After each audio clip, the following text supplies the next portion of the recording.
नमस्कार विद्यार्थियों, श्रीमती मोहरी देवी तापड़िया कन्या महाविद्यालय जसवंतगढ़ के यूट्यूब चैनल पर एक बार पुनः मैं आपका हार्दिक स्वागत और अभिनंदन करता हूं। मैं प्रवक्ता चंद्र प्रकाश गुर्जर।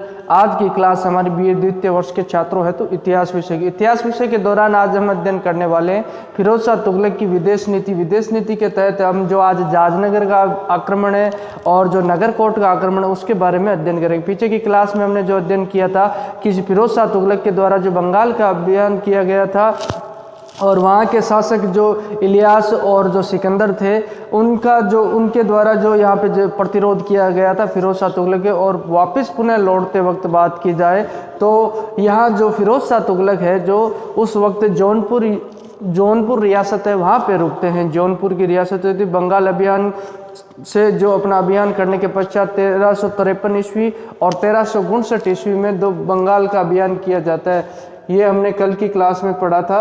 1353 और 1359 ईस्वी में जो इनके द्वारा बंगाल का अभियान किया जाता है। उसी अभियान के दौरान जब ये 1359 ईस्वी में जो इलियास के खिलाफ जो अपना अभियान करते हैं, इलियास के पुत्र सिकंदर के अभियान जो खिलाफ अपना अंतिम अभियान करके जो बंगाल से लौटते हैं सिकंदर, तो उसी वक्त वो जौनपुर में रुकते हैं। और जौनपुर में जब रुकते हैं तो उनके द्वारा जौनपुर जो अगर बात की जाए तो जौनपुर जो उत्तर प्रदेश में स्थित है और यहीं से उनके द्वारा जो जाजनगर है, जाजनगर जो वर्तमान समय में उड़ीसा पुरी में स्थित है, वहाँ पे जो जगन्नाथ मंदिर है, जगन्नाथपुरी का जो जगन्नाथ मंदिर है, वहाँ पर इनके द्वारा आक्रमण करने का निश्चय किया जाता है।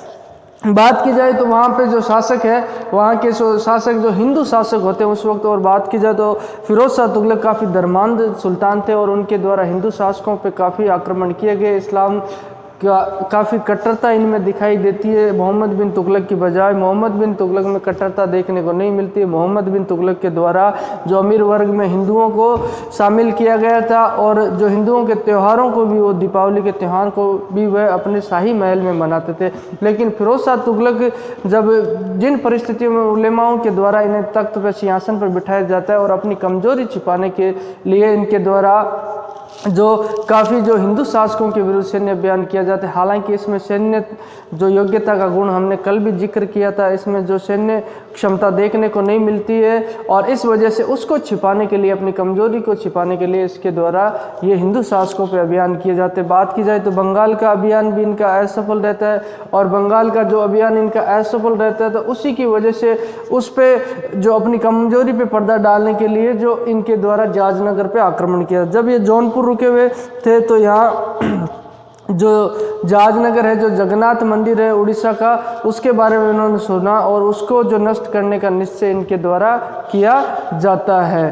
तो ये जो अपनी फिरोज शाह तुगलक जौनपुर से ही अपनी सेना के साथ, शाही सेना के साथ जाजनगर राज्य पे जो उड़ीसा में स्थित है वहाँ पे आक्रमण करते हैं और वहाँ के हिंदू शासक के द्वारा इनका ज़बरदस्त प्रतिरोध किया जाता है। लेकिन वह कुछ समय के लिए ही इसका मुकाबला कर पाता है और अंत में वह पराजित हो जाता है। और उस वक्त बात की जाए तो मंदिर को इनके द्वारा जो लूटा गया और मंदिर की जो मूर्ति है उसको भी नष्ट कर दिया गया। जगन्नाथ मंदिर की जो मूर्ति है उसको नष्ट कर दिया गया और उसके टुकड़े करवाकर समुद्र में फेंकवा दिया गया। और हिंदू सैनिकों और कई हिंदू पुजारियों ने भी इनका जबरदस्त प्रतिरोध किया, लेकिन हजारों की संख्या में जो हिंदुओं को मौत के घाट उतार दिया गया और अंततः जो वहाँ का हिंदू शासक है उसने अपनी पराजय स्वीकार कर ली और फिरोज शाह तुगलक ने उसे अपनी अधीनता स्वीकार करते हुए उससे जो काफ़ी कुछ भेंट और उपहार लेते हुए पुनः दिल्ली लौट आता है। और इस तरीके से जो फिरोज शाह तुगलक के द्वारा जाजनगर का अभियान किया जाता है जिसमें जगन्नाथ मंदिर को नष्ट कर दिया जाता है। ये इसमें मुख्य चीज़ कहीं जो प्रतियोगिता परीक्षा की दृष्टि से भी महत्वपूर्ण कहीं भी पूछी जा सकती है। अब बात करते हैं जो फिरोज शाह तुगलक का दूसरा सैन्य अभियान रहता है नगरकोट का अभियान। ये नगरकोट कहाँ स्थित है अगर आपसे पूछा जाए तो नगरकोट जो अपने कांगड़ा जिला है जो हिमाचल प्रदेश का, वहाँ पे वर्तमान समय में स्थित है। और यहाँ के अभियान के दौरान जो बात की जाए तो फिरोज शाह तुगलक के द्वारा ज्वालामुखी जो माता का मंदिर है उसे काफ़ी क्षति पहुँचाई जाती है और उसकी मूर्ति को नष्ट कर दिया जाता है। बात करते हैं तो मोहम्मद बिन तुगलक के समय भी मोहम्मद बिन तुगलक के द्वारा जो यहाँ पे नगरकोट पे आक्रमण किया जाता है उस वक्त जो हिंदू शासक थे उनके द्वारा जो मोहम्मद बिन तुगलक की अधीनता स्वीकार कर ली जाती है। जब मोहम्मद बिन तुगलक की मृत्यु हो जाती है 1351 ईस्वी में, उसके पश्चात फिरोज शाह तुगलक जो गद्दी पे सिंहासन पर बैठते हैं, तो इन परिस्थितियों में जब सल्तनत की जो स्थिति कमज़ोर रहती है तो उस समय जो यहाँ के हिंदू शासक के द्वारा उनकी जो दिल्ली सल्तनत की अधीनता को अस्वीकार कर दिया जाता है और उनको राजस्व भी नहीं पहुँचाया जाता है। इस बात से क्षुब्ध होकर, क्रोधित होकर फिरोज शाह तुगलक के द्वारा शाही सेना सहित, अपनी विशाल सेना सहित जो यहाँ पे नगरकोट राज्य पे आक्रमण करने का निश्चय किया जाता है।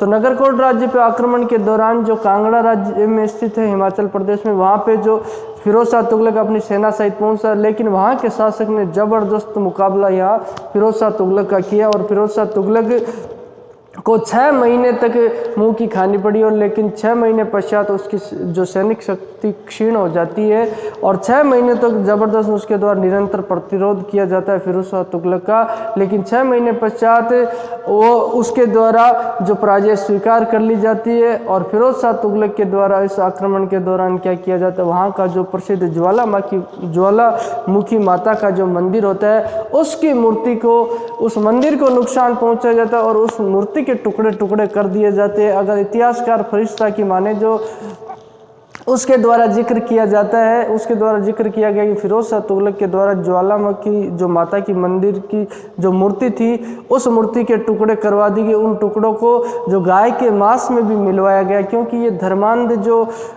कम बुद्धि का शासक था और धर्मांध शासक था, तो अल्प प्रज्ञा दुर्बल शासक था, जिसकी वजह से ये फैसला नहीं ले पाता था ढंग से। हालांकि अगर मुस्लिम शासकों की बात की जाए तो कई मुस्लिम शासक काफ़ी विद्वान हुए, लेकिन ये काफ़ी ही कुंठित शासक था। इस वजह से इसके द्वारा ऐसी हरकतें की जाती थी और इसके द्वारा क्या गया, तो गाय के मांस में जो उन मूर्ति के टुकड़ों को मिलवा दिया गया और विजय के प्रतीक के तौर पर जो इस्लाम का सर्वोच्च जो धार्मिक क्षेत्र रहता है मदीना, वहाँ पर इस मूर्ति के टुकड़े भी उसके द्वारा पहुँचाए जाते हैं इस मूर्ति के। तो इस तरीके से फिरोज शाह तुगलक के द्वारा ये 2 सैन्य अभियान जो विदेश नीति के तहत किए जाते हैं, जहाजनगर के राज्य पे आक्रमण किया जाता है जो का शासक भी हिंदू शासक होता है, और यहाँ जो नगरकोट के राज्य पे भी आक्रमण कर दिया जाता है।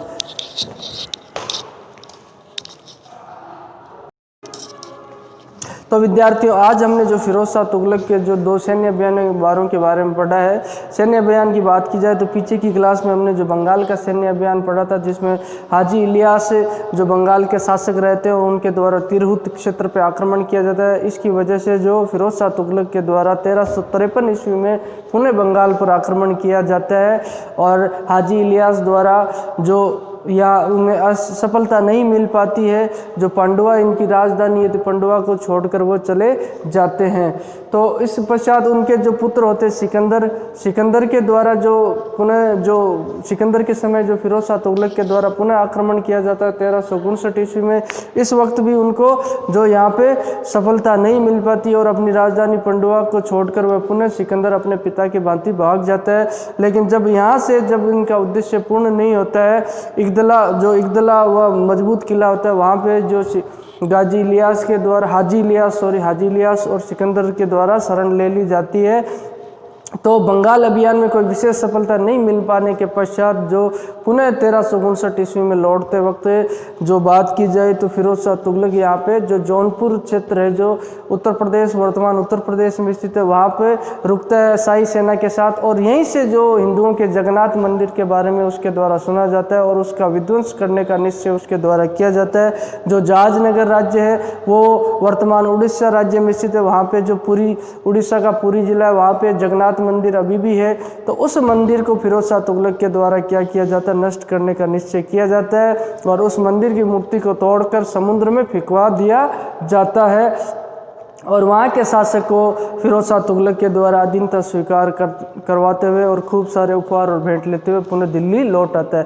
दिल्ली लौटने के पश्चात 1360 ईस्वी में उसके द्वारा जो नगरकोट का राज्य है, यहाँ पे भी हिंदू शासक है, उस पर आक्रमण करने का निश्चय किया जाता है। क्योंकि मोहम्मद बिन तुगलक के समय बात की जाए तो नगरकोट का राज्य दिल्ली सल्तनत के अधीन था। लेकिन मोहम्मद बिन तुगलक की मृत्यु के पश्चात जो वहाँ के हिंदू शासक ने दिल्ली सल्तनत की अधीनता स्वीकार करने से मना कर दिया और अधीनता को अस्वीकार कर दिया। तो इस वजह से फिरोज शाह तुगलक के द्वारा पुनः नगरकोट पर अपनी विशाल सेना के साथ आक्रमण किया जाता है और नगरकोट के शासक के द्वारा 6 महीने तक यहाँ युद्ध किया जाता है, लेकिन अंत में उसे सफलता नहीं मिल पाती। फिरोज शाह तुगलक की इसमें विजय होती है और फिरोज शाह तुगलक की अधीनता उसके द्वारा स्वीकार कर ली जाती है। और बात की जाए तो इसी समय यहाँ के ज्वालामुखी माता का मंदिर है, उसको भी फिरोज शाह तुगलक के द्वारा नष्ट किया जाए, मंदिर को लूटा जाता है और मंदिर की मूर्ति के टुकड़े टुकड़े कर दिए जाते हैं। उन पर टुकड़ों को फरिश्ता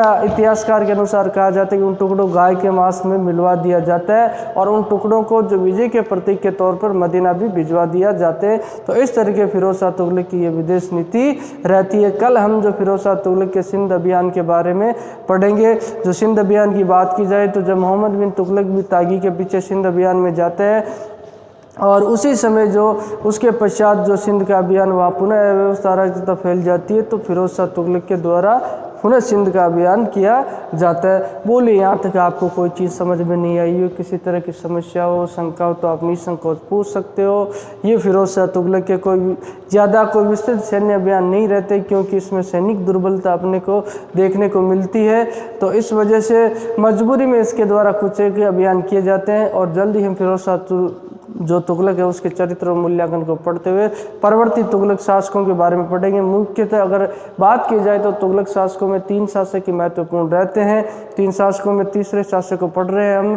जो बात की जाए तो गयासुद्दीन तुगलक और मोहम्मद बिन तुगलक और फिरोज शाह तुगलक, ये 3 ही शासक महत्वपूर्ण रहते हैं। उसके पश्चात तुगलक वंश समाप्त हो जाए, परवर्ती सुल्तानों का ज़्यादा महत्व देखने को नहीं मिलता है। तो आज की क्लास के लिए बस इतना ही और सभी विद्यार्थियों का पुनः एक बार बहुत बहुत धन्यवाद करता हूँ मैं।